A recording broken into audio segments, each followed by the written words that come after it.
Panchikiwa, hello, how are you all? Welcome to Homelands, originally broadcast on CFCR Community Radio, 90.5 FM in Saskatoon, Homelands of the Métis, and Treaty 6 Territory, CFCR.ca. This is your favorite Auntie, Andrea Letting, Deshnikashun. My name is Andrea Letting. Call me Auntie Andy if you like, and I'll be your host over this next half hour. I am part settler, part relative, and 100% ally and relation to everyone. I'm just me, not a card-carrying member of any Indigenous nation, but I am loved, adopted, related to, and accepted by many.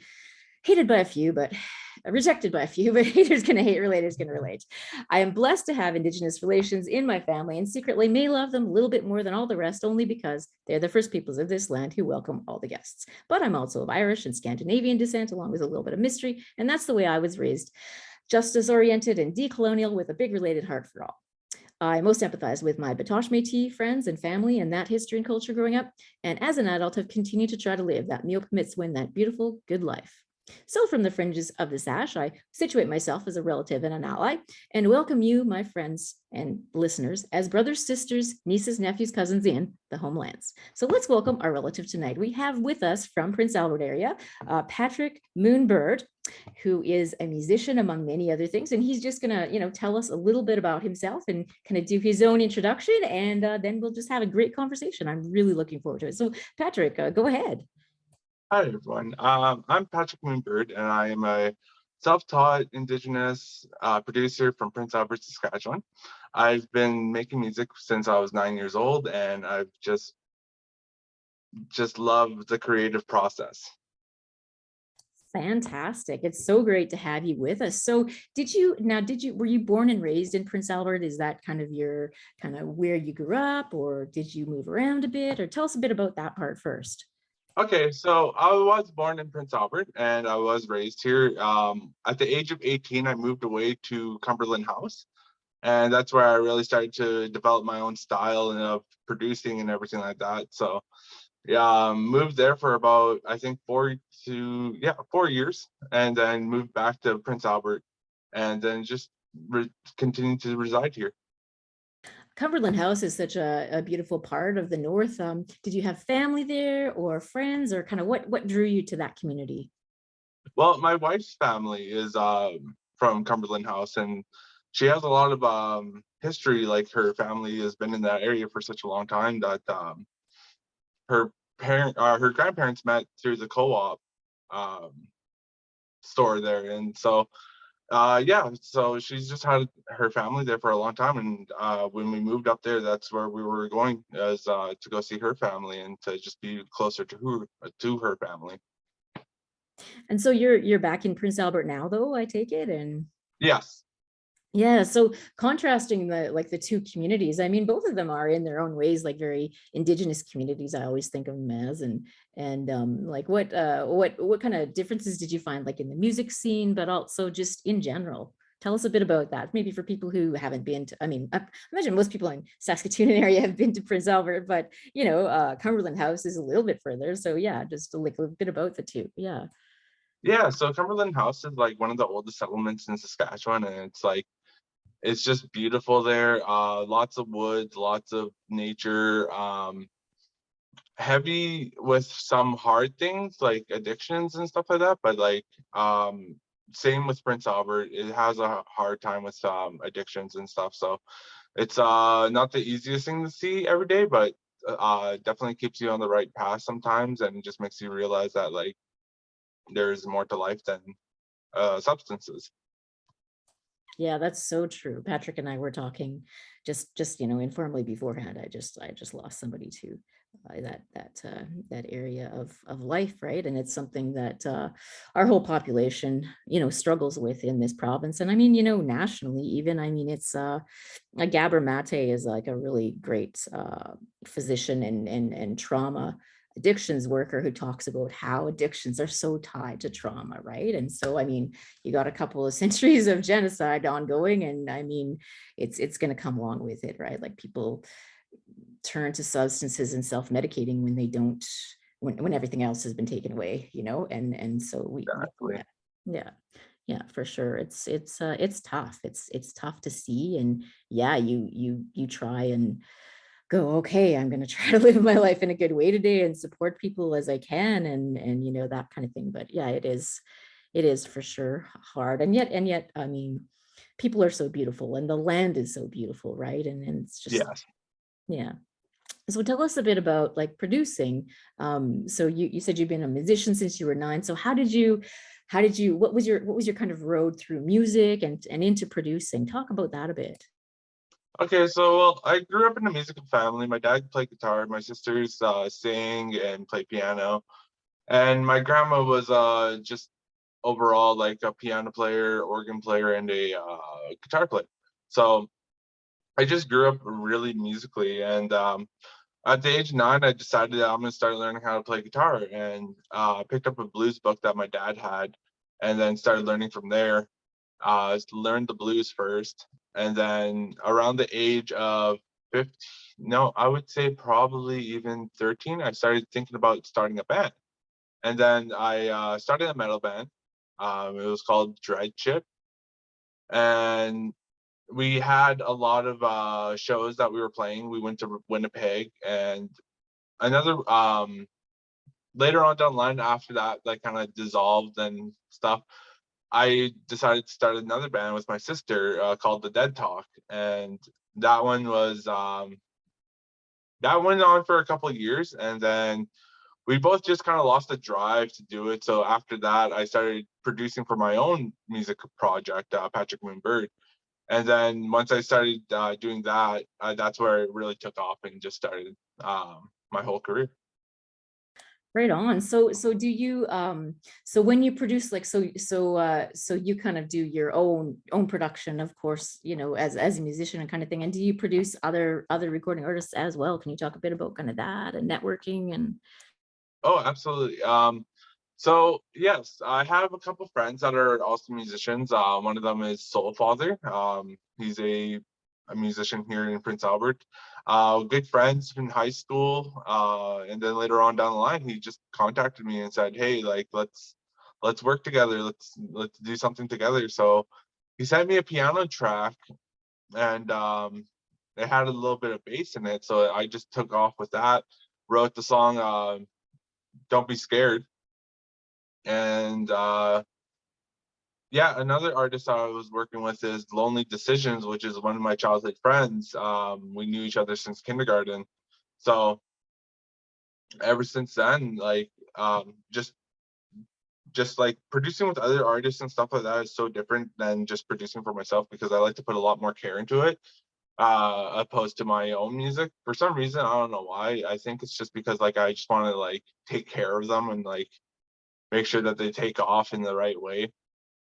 But yeah, that's pretty much what I've been doing. But like with the local, another person that I was producing with was Reservoir Recordings, and they were like gracious enough to let me into their house, into their recording studio, and to just record a track with them. And that's the one where it's Find Your Way Back Home, which is on my 2021 album. yeah, talk to us a little bit about like your, you know, your kind of your recording history and kind of some of the music that you have out there to date kind of thing, and maybe things coming up. Okay, so well, when I first started recording, I do everything on GarageBand, so like on iPhones or iPads. So the way how I started to produce was I had a metal project called Red Clay Earth, and that one I started back in, I think it was 2014, and I produced the whole album. It was horrible because I put so much. I didn't really know much about recording and like producing and stuff like that, so everything sounded really off. Everything was overly mixed or underly mixed, one or the other, and that was kind of like the building process of where I am today. And then like I started learning that you don't peak your tracks, you don't peak your drums, you don't do all those kind of things. You make sure everything is in that green zone, maybe the yellow, but not the red. Um, but yeah, after that album, I that's when I started producing for my sister's band, like me and my sister, the Dead Talk. And when I was producing those songs, I was still kind of learning, so it wasn't really that great of quality yet. But once I got to the Patrick Moon Bird stuff, I started realizing that like there's so much work that you can do into songs, so much production, everything like that you can do to take care of your songs, to make sure they actually come out right and everything like that. So yeah, like mixing, mastering, I started learning how to do all those kind of things. And yeah, now to this day, I just come up with songs, and like on the fly. It's been so easy for me that like I literally just wrote a song like just not even 5 minutes before we started this meeting. And it's yeah, it's just very simple for me now. So tell us a little bit about the songwriting process. Also, I love that you kind of talk about like come from a very, that good humble place, right? But I mean, hey, like, I mean, I think all of us learn from our mistakes the most, right? Like we go, oh, I don't like this. How do I change it, right? I think in Yeah. life or in music or whatever, where you go, I like this, but I don't like this, or I wanted this and I got this. How do I, so I love that your process was like, well, I wasn't really that good. And then I learned, right? Like, and I mean, that's how any of us get to be good at anything, whether it's music or producing or drawing or writing or whatever, right? Nobody Mhm. wakes up and goes, oh, wow, I mean, maybe Einstein, or I don't know, some, or whatever, Mozart, but I mean, most of us are just like regular people who have a passion and go out and apply ourselves, right? So I love that. Yeah. So tell us a little bit about the songwriting. Like how does music come to you? Is it like a phrase, or is it like a song hook, or is it both, or like, yeah, just tell us a bit about that. So with me, I usually like to like start with like well, lately I've been doing drums first, and then I find some kind of chord progression that works with that drum pattern. But the typical way that I do things is that I pick up my guitar, especially if it's going to be a song that has singing in it. I pick up my guitar and I try to figure out a chord progression. Once I figure out that chord progression, I try to hum words. It's not really words, more like gibberish on top of it. And then once I finally find something that like with syllables, and then I start actually like forming words and stuff, it's like it's almost like a baby talking. But yeah, once I start forming those words and stuff like that, I start forming the song out.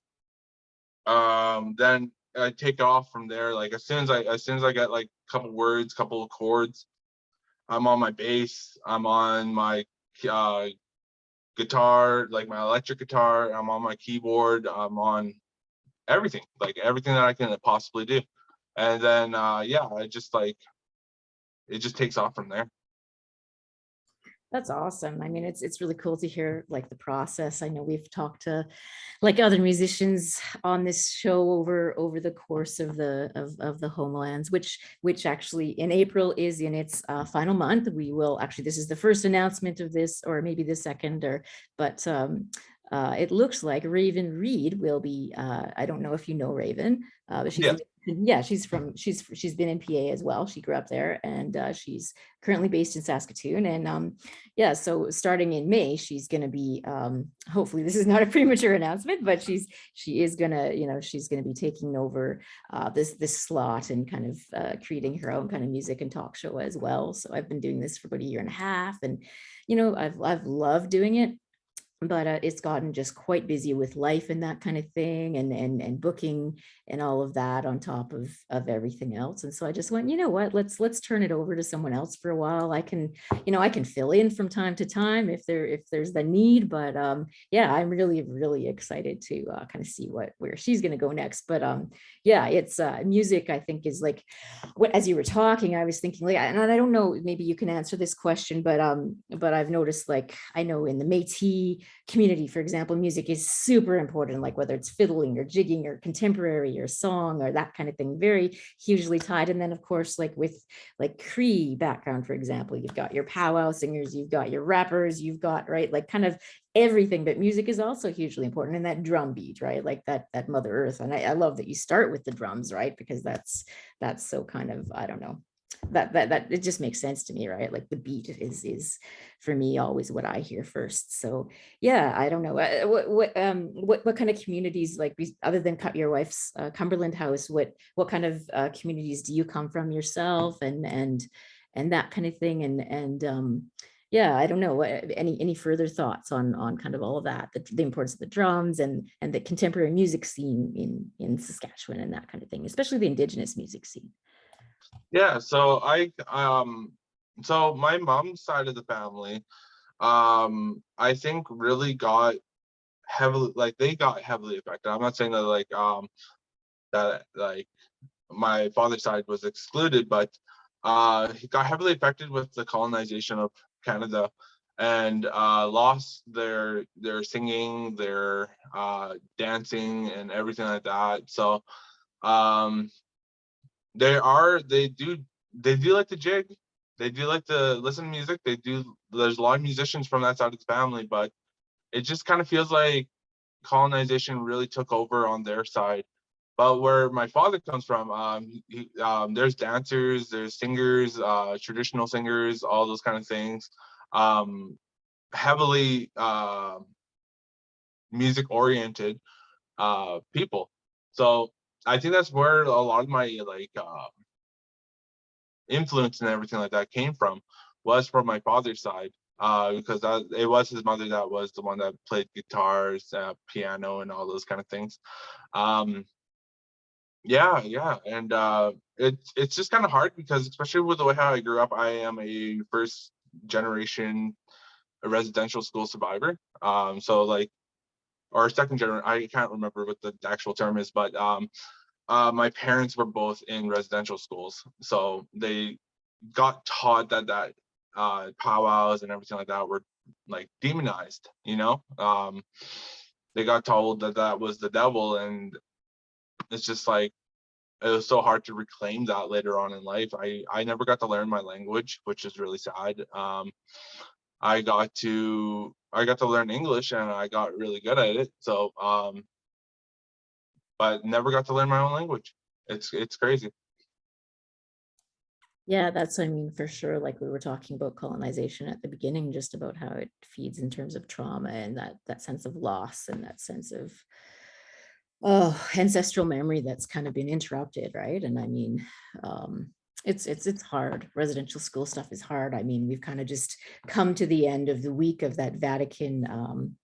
As we're recording this, right, the delegates are heading back from Rome, right, and that kind of thing. So it's really been that's really been on my mind the last week or so, talking to people before they left and after, and listening to everybody's responses and all the things that brings up, right? And it's such a huge, heavy load for survivors.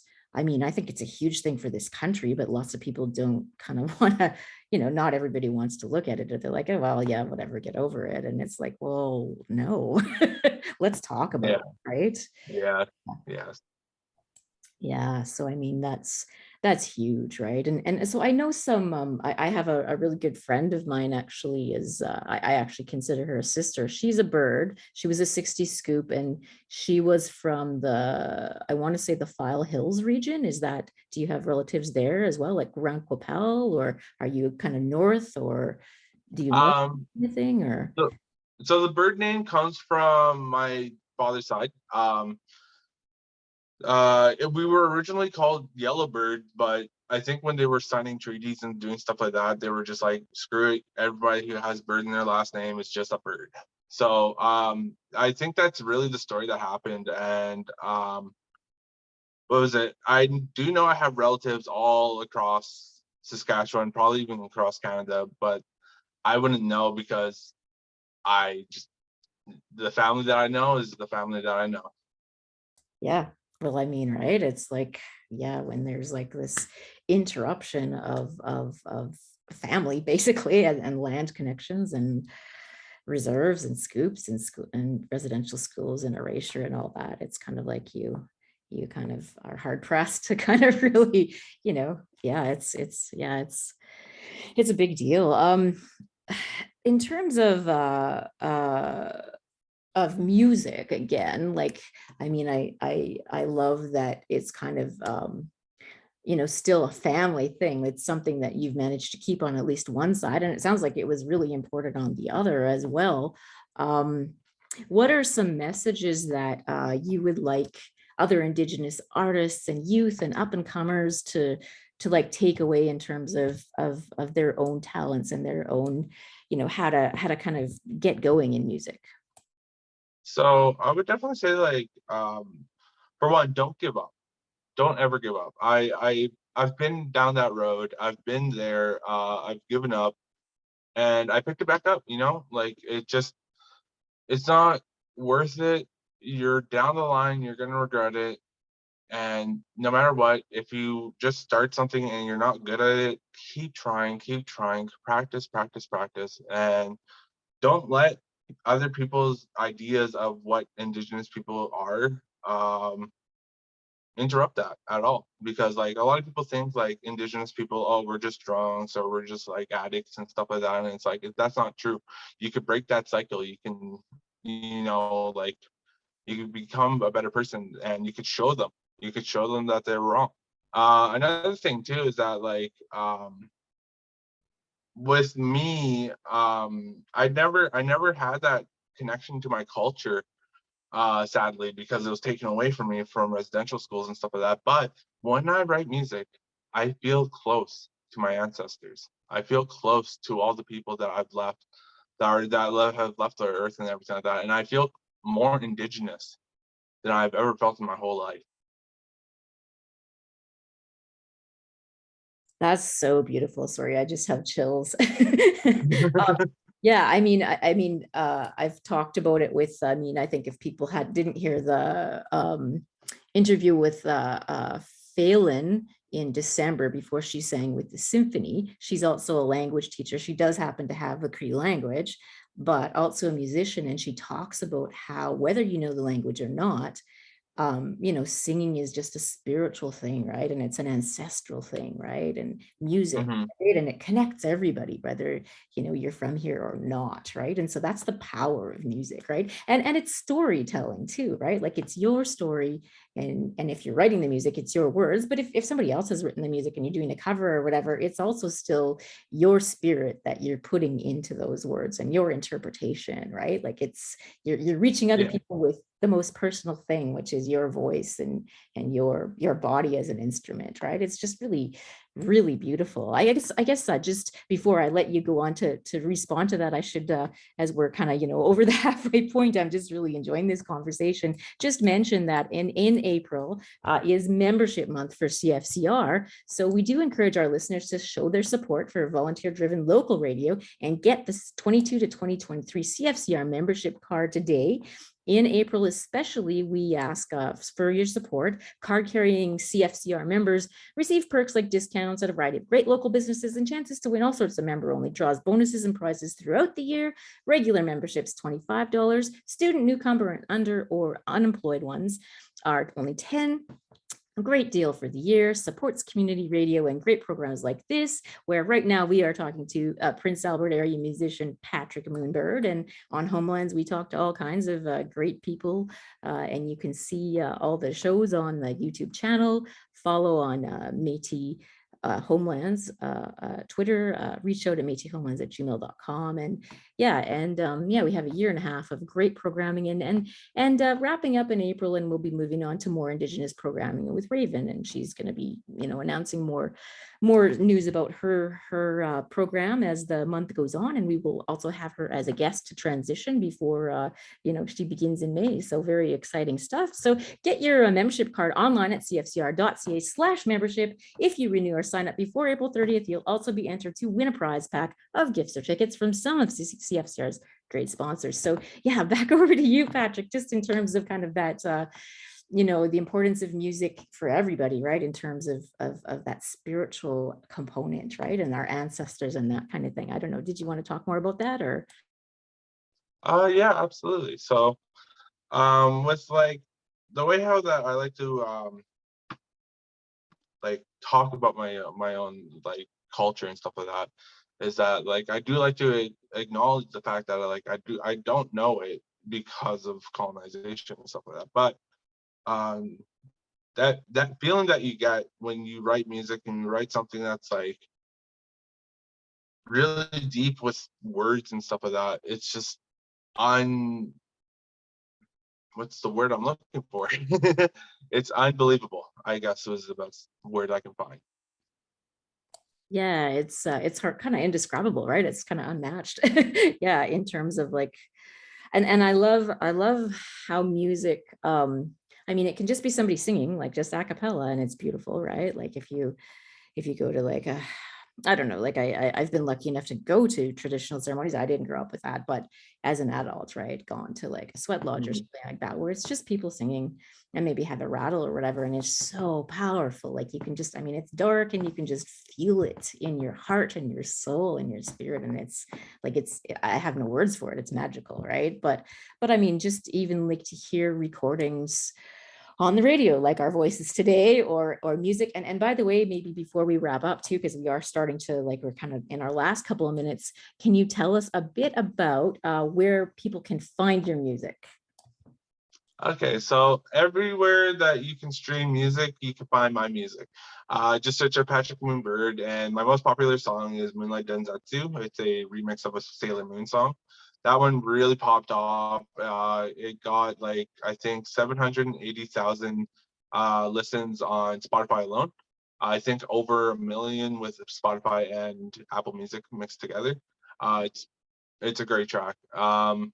But yeah, I'm on Spotify, I'm on Apple Music, I am on YouTube, I am on any kind of streaming platform there is. And then on top of that, I am currently working on my fifth album, my fifth full studio album. That's probably going to be released early next year, but I just released an album. It's called Going Through the Motions, and that one has 28 tracks to represent my age. Um, Usually with like all my albums, I have things that like represent things, and they like, if ever anyone's curious about anything, just go on Instagram, ask me a question, and I don't mind at all. That's awesome. I think it's great that people can access the artists in this day and age with social media and that kind of thing. And I love that. Yeah, it's very cool. So Patrick Moonbird, go look for him on all of these platforms, Patrick Moonbird. And yeah, I guess we're pretty much at the end. But any closing comments that you want to make about Indigenous music in Saskatchewan, in Canada, in PA, anything else? So for sure, I would definitely say like, just keep it up. Honestly, uh, we're doing great right now at reclaiming our culture, and I think we need to just keep it up and just keep going. Um, we're on the right path, and I think the Indigenous music will thrive from here on out. Yeah, it's been here for thousands of years and it's not going away. That's Exactly. that's awesome. But thank you so much for joining us today, Patrick. And now it's been Patrick Moonbird, Kishi Marcy to our relative tonight. So Niwag Maganak, all my relations, and believe me, we are all related. So act like you've got relations. This is Auntie Andy signing out from Homelands, originally produced on CFCR Community Radio 90.5 FM in Saskatoon, Homelands of the Métis and Treaty 6 Territory, CFCR.ca. Again, you can follow us on Twitter at Métis Homelands, email métishomelands@gmail.com, and also view this episode on our YouTube channel, Homelands. Subscribe today. You can find it on Twitter. It's a little trickier sometimes to search on YouTube because there's a US program called Homelands, but if you Google it with the name of a guest, you will find it. So Marcy, thank you for listening, and Akoshi Kawapa Matina Walmina. That's all. We'll see you later.